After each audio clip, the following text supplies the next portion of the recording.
Com certeza você já ouviu boatos que os arquivos secretos do Vaticano guardam grandes segredos da humanidade. Além de mapas e tesouros escondidos em cofres, os arquivos trazem informações realistas, mas que não deixam de ser instigantes. A verdade, entretanto, é sombria. Nesses arquivos, pode haver documentos que provam a ligação da Igreja com o terror propagado pelo Estado de Mussolini. Inclusive, provavelmente, existem registros da cumplicidade entre o Vaticano e as atrocidades de Hitler. O segredo está instalado no Vaticano há séculos. O sigilo em torno desses escritos deu origem a múltiplas teorias da conspiração. O mais difundido é que o Vaticano conhece a existência de vida extraterrestre. Mas extraterrestres existem?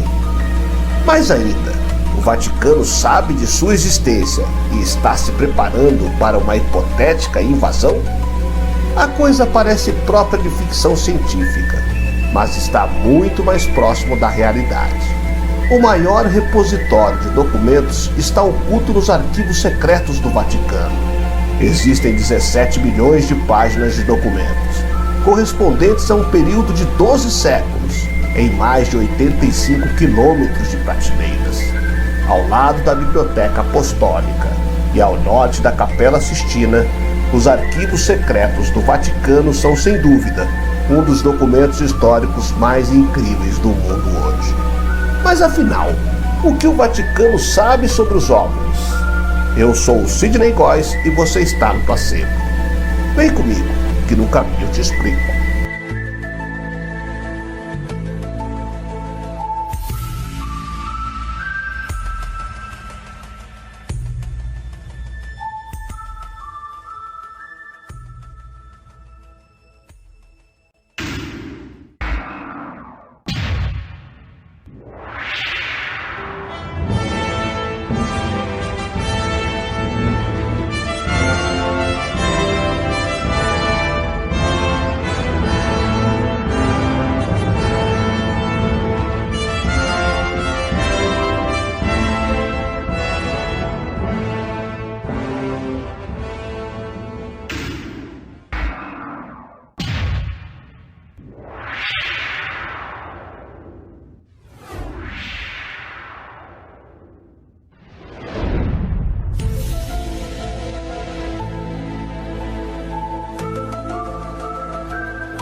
Louis Elizondo, ex-diretor do programa OVNI do Pentágono chamado AATIP, citou uma visita ao Vaticano, onde lhe foram fornecidos relatos sobre OVNIs que datam do período romano, afirmando: "Quando estive em Roma, não há muito tempo, tive a honra e o privilégio de falar com algumas pessoas do Vaticano, alguns acadêmicos sêniores, e eles forneceram a mim e a alguns de meus colegas uma cópia de um texto antigo.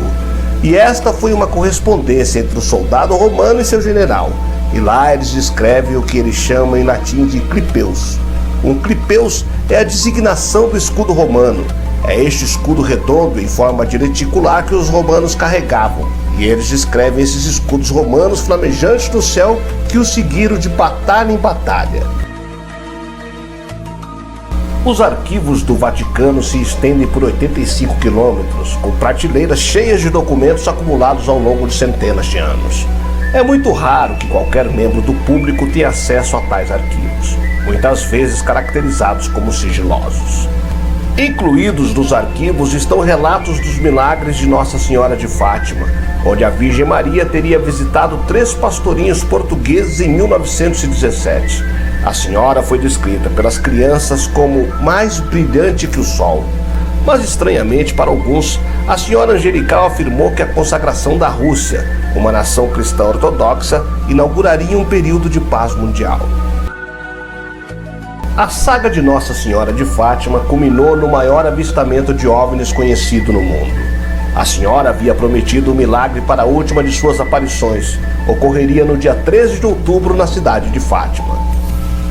Entre 30 mil e 100 mil espectadores se reuniram para o evento conhecido como Milagre do Sol.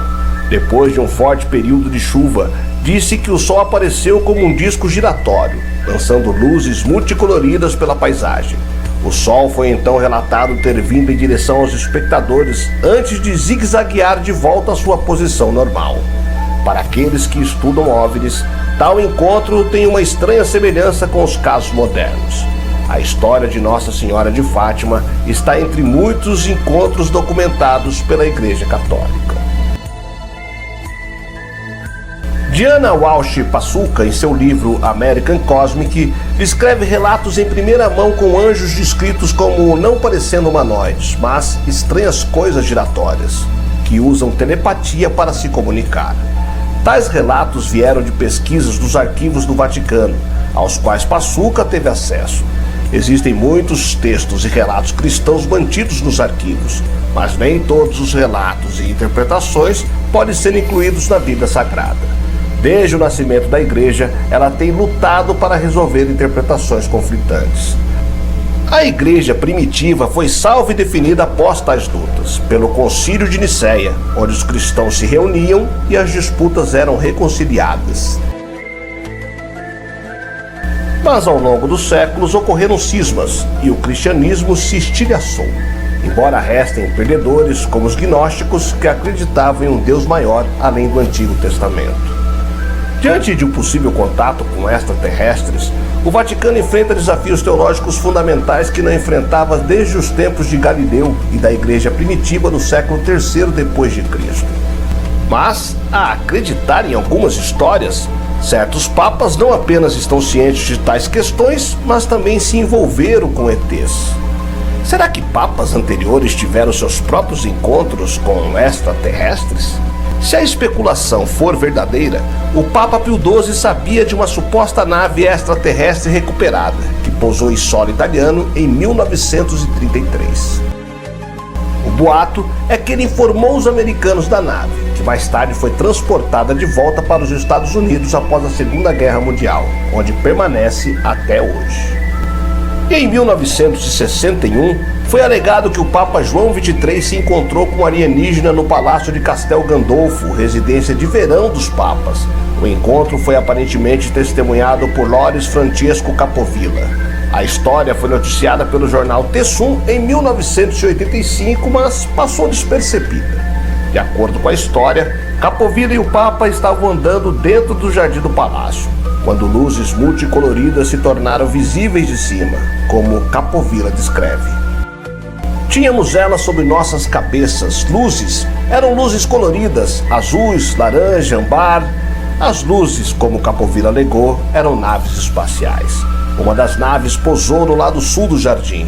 Um ser descrito como completamente humana, mas envolta em uma luz fraca, saiu da nave. Segundo a história, o Papa e o ser falaram durante cerca de 20 minutos, embora Capovilla não pudesse ouvir o que diziam. O ser então voltou para a espaçonave. O Papa olhou para Capovilla e chorou.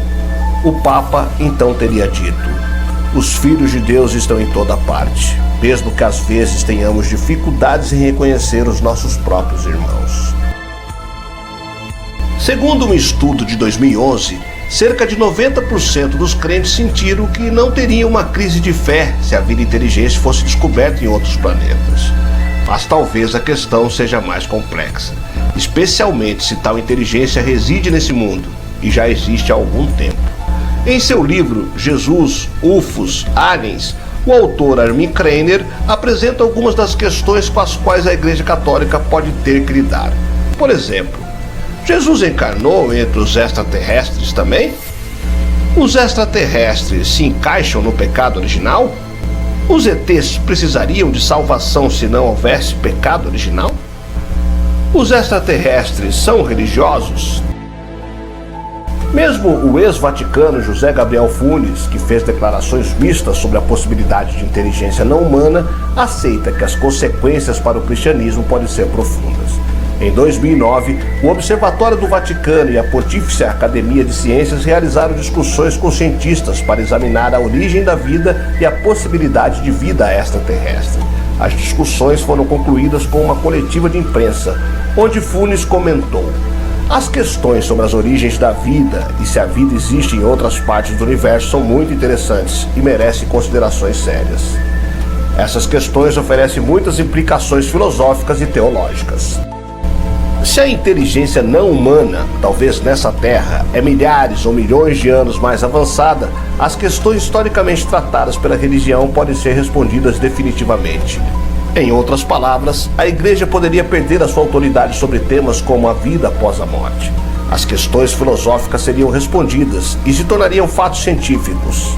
Alguns estudiosos têm uma visão mais otimista. David Wilkerson, teólogo e astrofísico, comentou: talvez o encontro com o outro possa nos dizer algo sobre nós mesmos. Wilkerson acrescentou que os cristãos não devem se preocupar em conhecer a inteligência extraterrestre e que isso representaria uma questão de humildade que o cristianismo ensina. De acordo com o cristianismo, Deus ama toda a sua criação, incluindo outras vidas. Como Wilkerson coloca, o interesse de Deus é muito mais do que os seres humanos. Isso pode ser verdade, e tal contemplação pode muito bem estar acontecendo dentro dos limites do Vaticano neste momento. Apesar da aparente mistura de mensagens, talvez o Vaticano já esteja ciente da realidade por trás dos extraterrestres? Tal é a riqueza de conhecimento que existe em seus arquivos. Alguns funcionários do Vaticano, como Passuca, podem concluir que o material de fonte primária aponta para personagens como anjos representando vida não humana avançada. Quaisquer que sejam os desafios que os extraterrestres possam representar, sejam bons ou ruins, o Vaticano desempenhará um papel importante em qualquer conversa futura. Em uma entrevista recente com o jornalista George Knapp, Louis Elizondo afirmou que uma das prioridades mais importantes para avançar na discussão dos OVNIs seria a sociologia, que é, por definição, o estudo de vida social, mudança social, as causas sociais e consequências do comportamento humano. Se o cristianismo é o tanque de peixes moral no qual o mundo ocidental nada, então muitos estarão olhando para o Vaticano, caso ocorram grandes revelações sobre os OVNIs. Não esqueçamos também que o cristianismo reflete a religião mais proeminente na Europa, África, América do Norte, Oceania e América do Sul. Em breve, pode chegar a hora das autoridades do Vaticano intensificar essa conversa. Parece razoável esperar que tal narrativa possa surgir em breve, à medida que as autoridades do Vaticano se tornam mais vocalmente favoráveis à evidência sugerindo que a inteligência não humana está presente entre nós.